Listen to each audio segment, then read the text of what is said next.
இது என்னன்னா தார் ராக்ஸுக்கு வந்த சோதனை. சும்மா பீச்சுக்கு போலாம் போயிட்டு இருந்தப்ப தூரத்துல ஒரு கார் நின்னுட்டு இருந்துச்சு. ஏதோ வந்து இன்னைக்கு பொங்கல், அதனால வந்து நிறைய பேர் வந்து சுத்தி பார்க்க வந்திருக்காங்க போல பீச் அப்படின்னு நினைச்சிட்டு கொஞ்சம் கிட்ட போனதான் தெரியுது தார் ராக்ஸு காரு மாட்டிக்கிட்டு இருக்கு. இன்னைக்கு காலையில் விளாக் வீடியோ போட்டிருந்தேன், நல்ல ரெஸ்பான்ஸ் இருந்துச்சு. அதனால தான் நிறைய வீடியோ போடலான்னு பிளான் பண்ணியிருக்கேன். இந்த வீடியோ பிடிச்சிருந்தா உங்களுக்கு லைக் பண்ணுறேங்க, இன்னும் ஸ்கிப் பண்ணாத பாருங்க.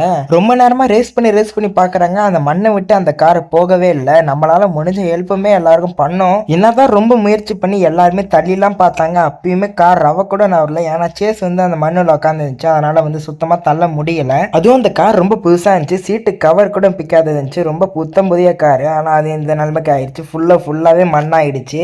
அதுக்கப்புறம் டிராக்டர் வச்சு இழுக்கணும்னு ஒரு டிராக்டருக்கு ஃபோன் பண்ணி வர வச்சாச்சு. அதில் ஒரு கயிறுமே மாட்டி விட்டாச்சு, காருக்கும் வந்து டிராக்டருக்கும் கனெக்ட் பண்ணிட்டு. அவ்வளோதான். அதுக்கப்புறம் வீட்டுக்கு போகணும்னு கிளம்பிட்டோம். நீங்கள் இந்த மாதிரி வீடியோ நிறைய வேணும், இந்த வீடியோக்கு லைக் பண்ணிட்டு ஷேர் பண்ணி விட்ருங்க. மறக்காம சப்ஸ்கிரைப் பண்ணுங்கள். நிறைய பேர் பார்க்குறீங்க ஆனால் சப்ஸ்கிரைப் பண்ண மாட்டேங்க. கடைசி வரைக்கும் பார்த்ததுக்கு நன்றி. சப்ஸ்கிரைப் கண்டிப்பாக பண்ணுறேங்க. இந்த மாதிரி நிறைய வீடியோ போடுறேன். அது மட்டும் இல்லை, என்ன வீடியோ போடலான்றதே கமெண்ட்டில் சொல்லுங்கள். பாய் பாய் ஃப்ரெண்ட்ஸ்.